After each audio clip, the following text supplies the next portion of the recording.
За ерөнхий сайд замдын шатрыг огцруулахаар чуулган тасралтгүй 25 цаг одоо хэлэлцсэний өөдөд дүн сайд 11 гэх хүний гишүүнтэйгээр боёо 64 эрсдэлтэй хэлэлцэлтэйгээр за засгийн газрыг огцруулах шийдвэр гаргалаа. Үндсэн хуулийн зөрчил рүү орлоо гэж үзэж байгаа. За яагаад гэвэл сая хэлсээр байтал байнгын хорооны саналаар ерөнхий сайдыг огцруулах асуудлыг санд хураалглаа. За ийм зүйл байгаа. Ерөнхий сайд огцруул засгийн газар бүртгэн олцоо засгийн газрын мөрийн хөтөлбөр засгийн газрын бүтэц бүрэн өөрчлөгдөх буюу институт сэжгээрээ хөдөлгөөнд ордог. За үүнээс урьдчилан сэргийлж доктортой байлгахын тулд улсын их хурлын гишүүдийн дийлэнх олонх буюу 65 гишүүн санд хураах ёстой. Байнгын хороон дээр яаж шилжсэн байнгын хорооны саналыг зөвхөн сонсдог. Ерөнхий сайд дээр ганцхан асуудал байна. Байнгын хорооны саналыг сонсоод их хурл үндсэн хууль заасан ерөнхий сайдыг огцруулъя гэдэг саналаар санд хураадаг байхгүй юу? Их хурлын даргыг бол байнгын хорооны саналаар хилцээд ердийн олонхоор. Яг л их хурлын дарга өөрчлөгдөхэд их хурл тардаггүй. Дараагийн их хурлын гишүүний цонгол болчихдог. Тэгэхээр гүйц засаглалыг доктортой байлгах нь өнгөрсөн 30 жилийн Монголын улс төрийн гашуун түүхэн дээр доктортой хангахын тулд ийм хамгаалт хийж өгсөн. Нөгөө талаас намын дүрм дээр үлдэр улс төрийн намуудын дүрм дээр бас хамгаалт хийж өгсөн. Намын баг гурлууд үүзэхэнүүд их хурлын завсарт ерөнхий сайдыг томилох асуудлыг хийгээд байсан тул баг гурлын гишүүдийн 3.2 гэж бүр маш өндөр усаар хамгаалт хийж өгсөн байна. Тэгэхээр намын дүрмийг үндсэн хуулиас намын дүрмээ зөрчөөд намын баг хурлын гишүүдээ эрцээс хасч хагаад санд хураачихсан. Сая яг адилхан их хурл дээр байнгын хорооны саналаар санд хурааж байгаа нь үндсэн хуулийн зөрчил рүү орж байна. Яг энэ асуудал дээр бондод гарсан ер нь үндсэн хуулийн зөрчилдөр хэрэг үүссэн. Одоо тэгэхээр бид бүгдээрээ 2-3-ыг харна. Одоо үндсэн хуулийн дээр хөх тэнгэр орчдгийн агуулга энэ. Үндсэн хуулийн зэц одоо энэ хуулийн зөрчлийг тайлбарлана. Энийг маргаан гарсан асуудлаар гаргасан шийдвэр хүчинтэй юм уу хүчингүй юм уу өнөөдрийн чуулганы уралдаан? Үндсэн хуулийн зэц, үндсэн хуулийн бус томьёолоор санд хураасан зөрчсөн гэж гарвал энэ хурал хүчин төгөлд бус болчихж байгаа. Их хурлын шийдвэр дээр ерөнхийдөө чорог тавих боломжтой юу? Тэгэхээр энд өнгөрсөн парламентын 30 жилийн түүхийг мэдэх улсууд их цөөхөн байна. 4-5 гишүүн байна. Тэрнийг нь би 20 жилийн дотор ялангуяа саяны энэ үндсэн хуулийн өөрчлөлт болон их хурлын дэгэн өөрчлөлтүүдийг бид Монгол улсын засгийн газар докторгүй байгаа. Та бүхэн санаж байгаа бол нэг гишүүн санд гаргаад засгийн газрын гишүүн огцруулдаг гэсэн. Одоо санаж байвал гүн далайн гишүүн санд гаргаад жаргалзахын огцруулаад, жаргалзахын зөрж гүн далайг огцруулаад гэх мэтлэнгийн ингээд засгийн докторгүй байдал улс орны эдийн засаг цөргөөр нөлөөлөд байсан тул засгийн доктортой байдлыг хийхин тулд үндсэн хуулиар онцгойлон зөвхөн улсын их хурл үндсэн хууль заасан томьёолоор санд хурааж шийдэх онцгой их авсан байхгүй юу? Байнгын хорооны саналыг сонсдог. За байнгын хороо ингэ шилжлээ процессыг ингээд сонсох хэрэгтэй байхгүй юу? Сая бол яг тэр заалтыг хэлсээр байтал байнгын хорооны саналаар санд хурааж явуулж унгааж байгаа нь энэ бол үндсэн хуулийн зөрчил рүү явна гэж миний юм шиг байна. Энэ их хурлын доктор дээр ерөнхийдөө чорог тавих боломжтой юу? Миний хувьд боломж байна гэж бодож байна. Үндсэн хуулийн зөрчил явж байгаа гэж үзэн. Гэтэ бүгдээрээ юуг харъя? Үндсэн хуулийнхаа цэцгийн тайлбарыг харъя. Тэгээд ерөнхийдөө чорог тавих боломжтой юу? Одоо ерөнхийдөө мөн адилхан энэ цэцгийн дүнлэлтийг харах байх. Үнэхээр цэцээр энэ асуудал үндсэн хуулийн зөрчилтэй гэж үзвэл дараагийн асуудал горцоос явна шүү дээ. Гол нь энэ засаг байгуулагдах, унах энэ ердийн арчилсан нийгмийн арчилсан парламентын л одоо үйл явдал. Гол нь бид нар үндсэн хуулиар их сагч хамгаалах хэрэгтэй байна. Их хурлаас шийд гараг байхад цэцэд маргаан гарч байгаа. Одоо бүр сая албан ёсоор бүр хураачлаа шүү дээ, тий. За.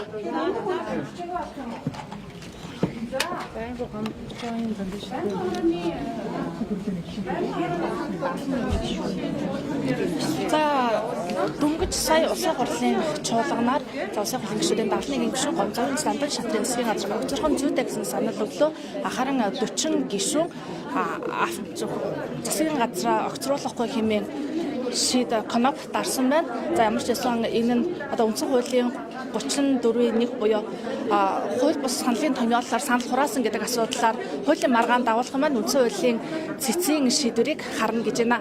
За засгийн газрын хэрэгжлийн газрын дарга Бямцагтаас зарим зүйлийг тодруулъя. Буюу засгийн газар огцрох шийдвэр гарлаа шүү дээ. Энэ дээр та байрсаар илэрхийлээч. Ер нь яаж явж нэг намын даргын асуудал хоёр талын энэ одоо тэг хүмүүсийг огцруулчлаа шүү дээ. Хурлын дарга өргөлөө ерөнхий сайд авсан. За өнөөдөр Монгол Улсын их хурлын чуулганы хуралдаанаар Монгол Улсын ерөнхий сайдыг огцруулах асуудлыг улсын хурл хэлэлцлээ. За энэ хэлэлцэх асуудал маань одоо эхнээсээ улсын их хурлын 54 гишүүн гаруй хэсэгт цуглуулгаасаа эхлээд хуулийн зөрчилтэй явсан. Хуулийн зөрчилтэй. Хууль зөрчсөн гэсэн үг. Өөрөөр хэлэх юм бол өнгөрсөн 7 хоногийн одоо 2 дахь өдөр би хэдний өдөөс сайн санахгүй байна. 14 цаг 30 минутанд Мягмар гарагийн 14 цаг 30 минут өргөн барьсан.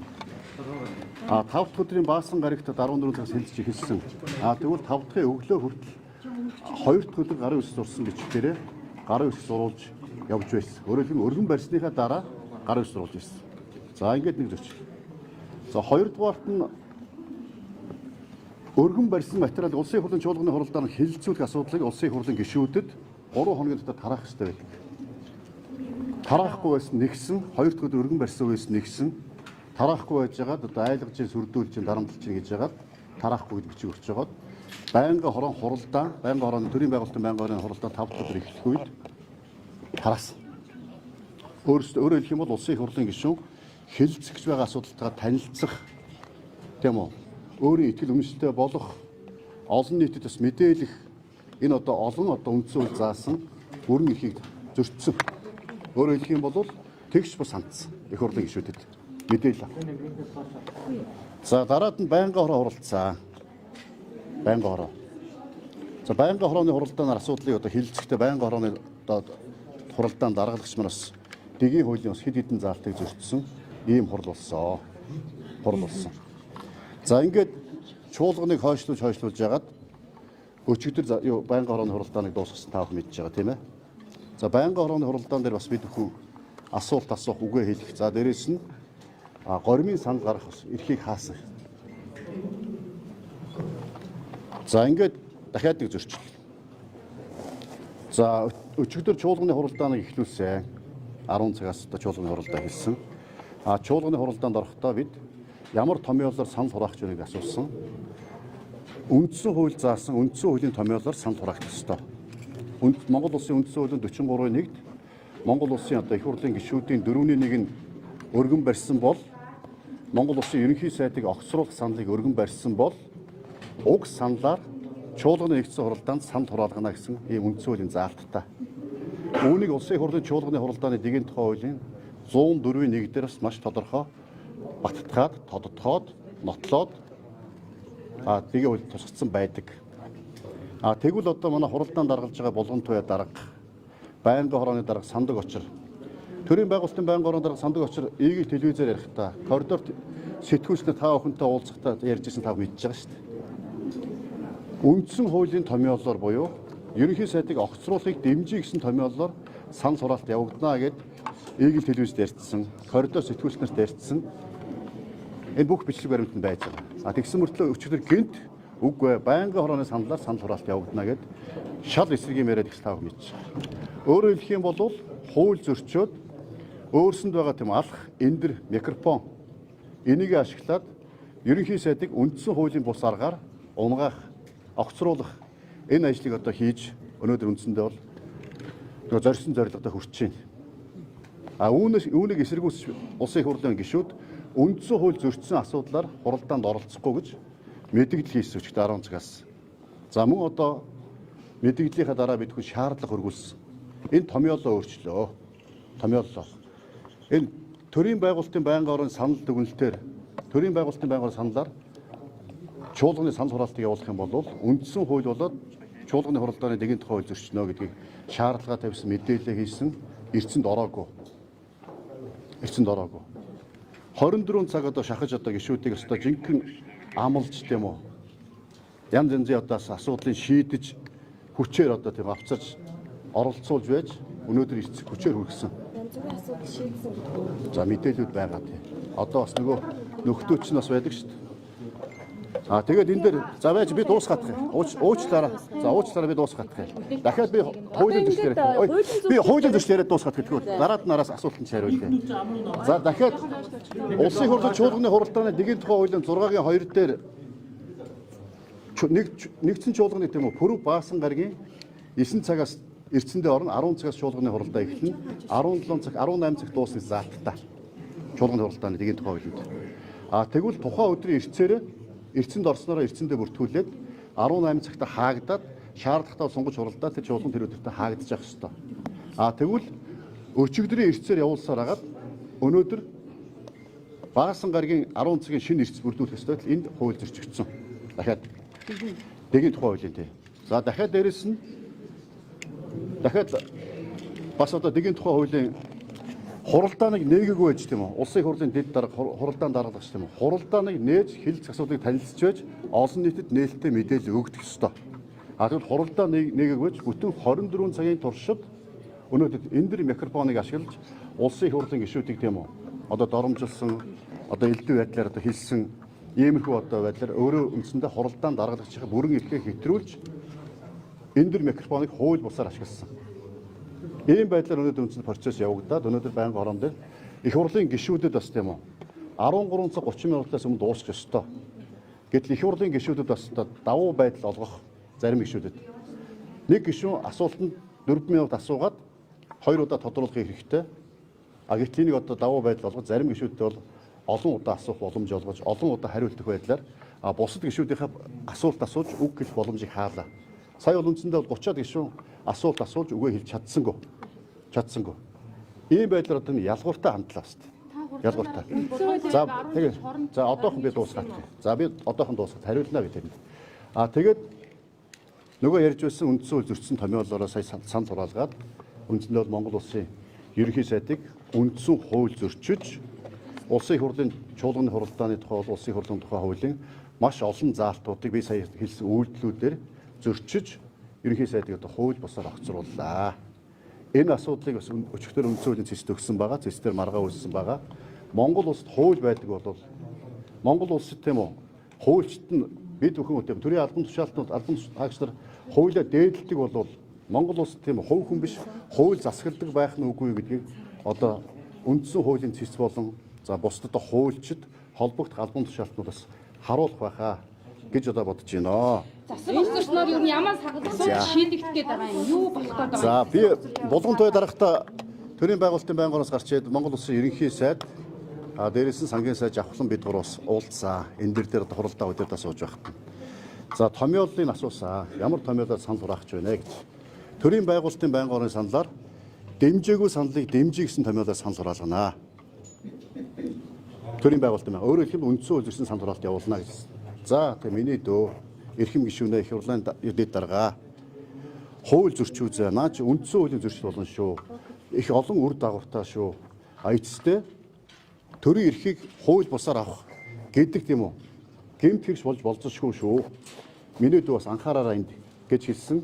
Үүнийг одоо сайн санаж тийм үү? Сайн санаж одоо хэлсэн үгийг одоо тийм үү?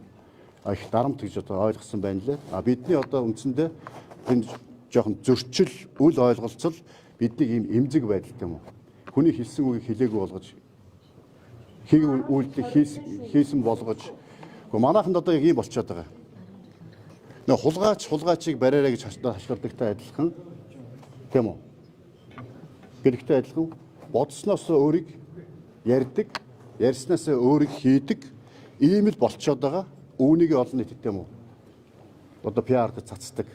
Энийг л одоо болмоор байгаа. Үнэн л байдаг юм. Үнэн ганцхан багс та. Жинхэнэ шалтгааныг та юу гэж бодож байна? Юу гэж харж байна? Яагаад огцруулж байгаа? Сая ерөнхий сайд хэллээ шүү дээ. Сая ерөнхий сайд хэллээ. Яруулах боломжийг нэг бол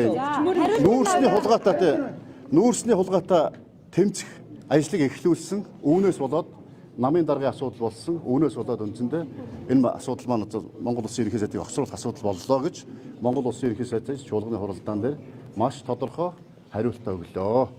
За байна. Шүүхийн гаргаагүй шийдвэрийн өмнөөс ингэж ярьж болох юм уу? Болно. Бид Одоо 2 тал шинэ маргааш Цэцгийн томьёолтой шийдэх хэрэгтэй юм байна. за хэлэхгүй. энэ хоёр хүнийг хоёулыг нь огцруулаад дүрийн ажилдаа оруулах юм бэ. Монгол улс хууль засагдгийн байна уу тийм үү? Алах микрофон барьсан хүмүүсэнтэй хүч төрдгийн байна уу гэдгийг үндсэн хуулийн цэц дүгнэлтэд гарч харуулах байхаа. Тийм болохоор маргаана гаргацсан. Маргааш өдөртөө Бодлого усаа шийдэх ёстой. Үргэлжлээд ингэ яваад ах юм уу? Намын хур ягаад шууд ингэ үргэлжлээд явах юм бол?